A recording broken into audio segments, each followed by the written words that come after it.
पर रावण ने सीता का हरण किया था तो ये वास्तविक बात गलत है। जैसे मैंने कैकेयी के विषय में बतलाया था कि कैकेयी के पात्र को समझना जरूरी है। हम सब सोचते हैं कि भरत के लिए राम को छोड़ दिया था कैकेयी ने। नहीं, वास्तविक बात ये नहीं थी। भरत के लिए राम को नहीं छोड़ा, राम के लिए भरत को छोड़ा था माता कैकेयी ने। कैकेयी के पात्र को समझना अति आवश्यक है।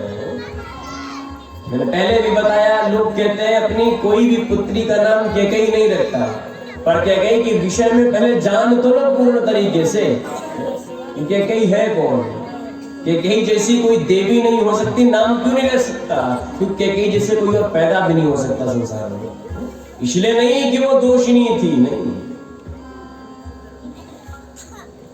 मंथरा आई, उसने याद दिलाया महाराज दो वचन हैं आपके पास दो वचन हैं, आप चाहो तो दशरथ से मांग सकती हो। कैकेयी ने कहा ठीक है तुम जाओ, मैं सोचती हूँ इस विषय में। जैसे मंथरा गई तो कैकेयी के सामने विप्रधेनु सुरसंत हितवीनि मनुज अवतार प्रकट हो गए। विप्रधेनु सुरसंत सब इकट्ठे हो गए, सब देवता। हे माता कैकेयी हमारी रक्षा करो। मैं प्रश्न पहले भी बतला चुका हूँ, आप सभी को याद भी होना चाहिए।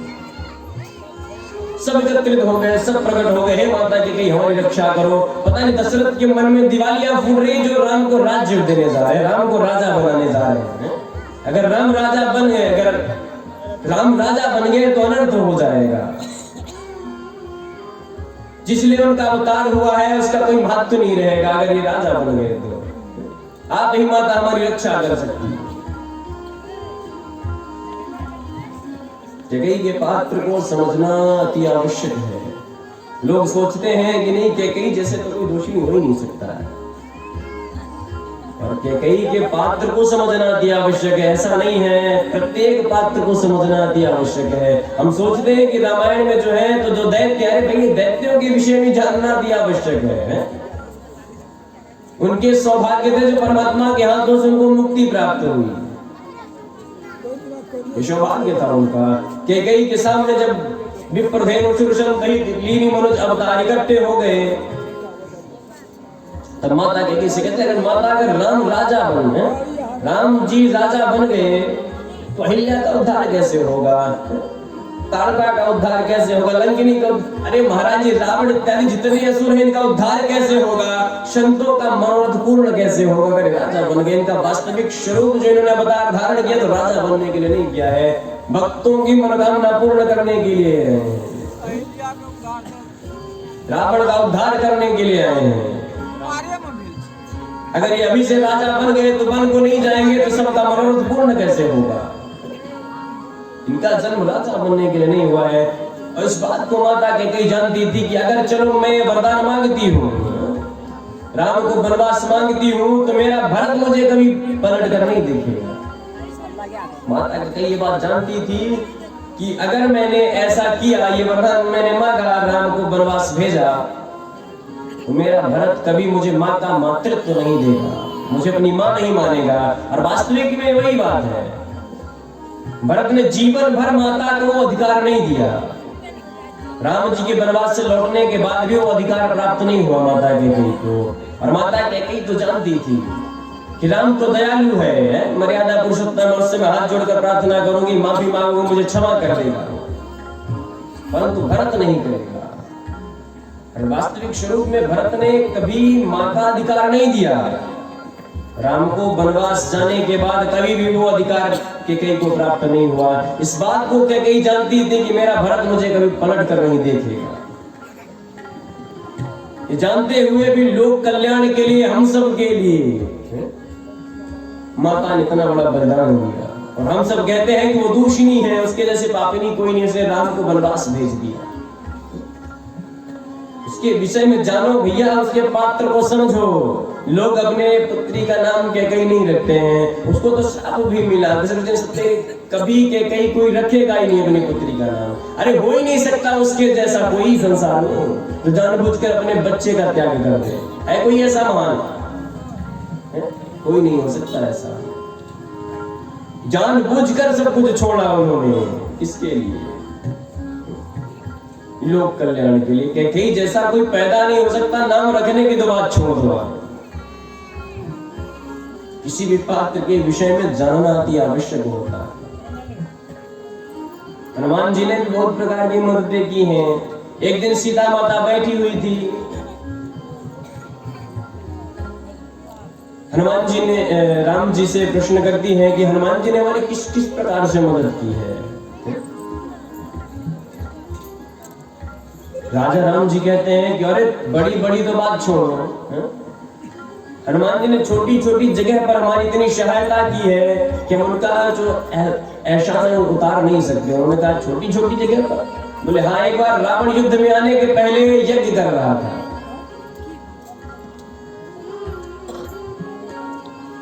तो वहां पर हनुमान जी एक साधु का भेष, ब्राह्मण का भेष बनाकर विप्रों की सेवा करने लग गए, संतों की सेवा करने लग गए। वो ब्राह्मण रावण के लिए यज्ञ कर रहे थे, विजय प्राप्ति के लिए। हनुमान जी वहां पहुंच गए। पहुंचने के बाद उनकी खूब सेवा करने लग गए। सब ब्राह्मण देखकर आश्चर्यचकित रह जाते, भैया गजब का व्यक्ति है, हमें जिस चीज की आवश्यकता है वो हमसे पहले लाके दे देता है, इससे बोलते नहीं, इसके पहले इसको पता चल जाता है हमको क्या चाहिए। अब हम पुष्प चढ़वाने वाले लाकर पुष्प दे देता है हाथ में, तो नाम क्या? ऐसा तो आज तक मैंने नहीं देखा।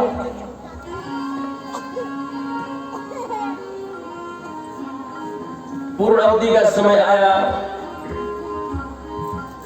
अब तो संतों ने कहा महाराज पहले तुम कोई वरदान मांगो। उन्होंने कहा महाराज बस कुछ वरदान नहीं चाहिए, आपका आशीर्वाद चाहिए होगा। बोले नहीं, आज जब तक तुम कुछ वरदान मांगोगे नहीं तब तक हम पूर्णाहुति नहीं करेंगे।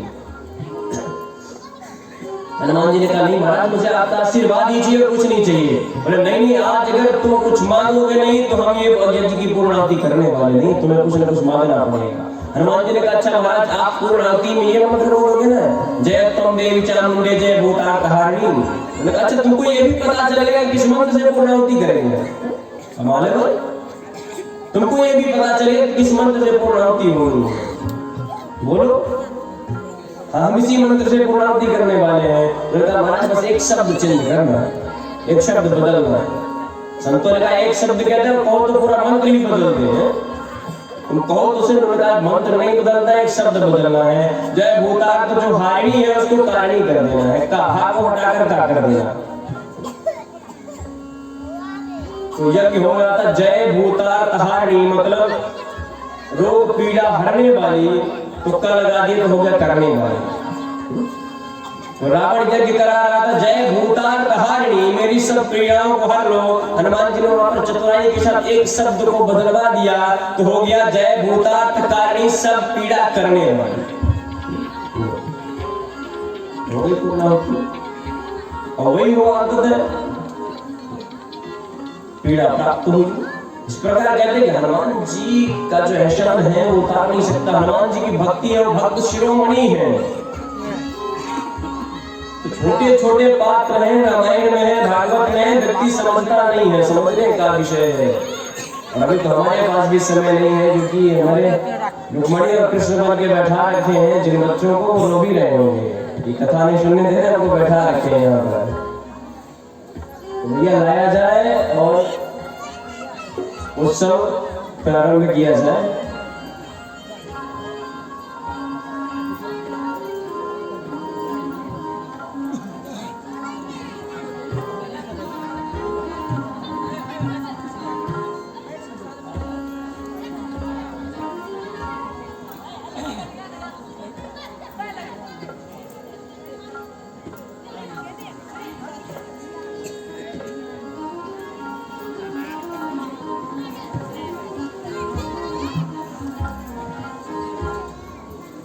देखिए आज ऐसी बात है कि आज कथा का 6वां दिवस है।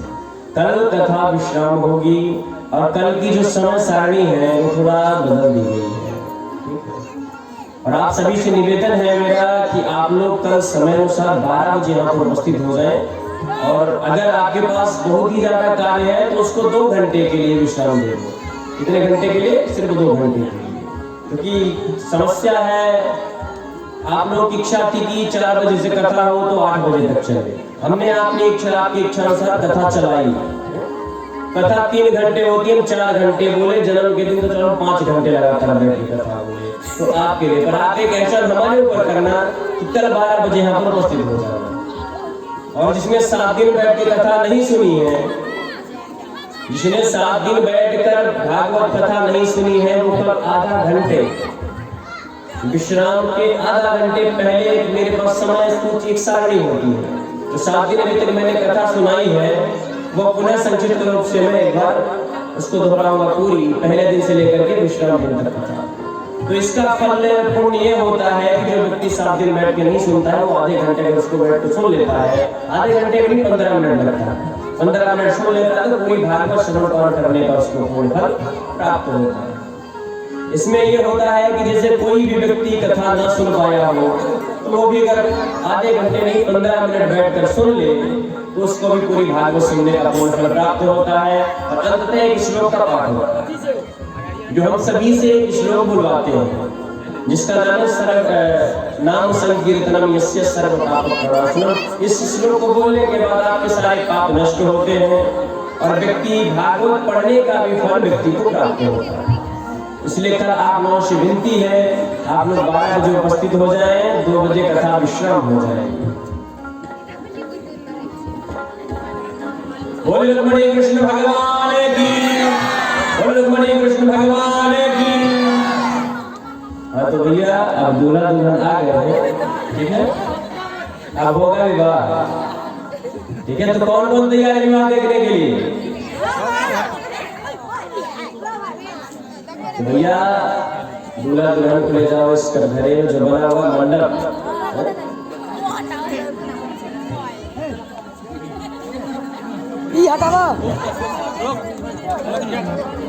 और होगा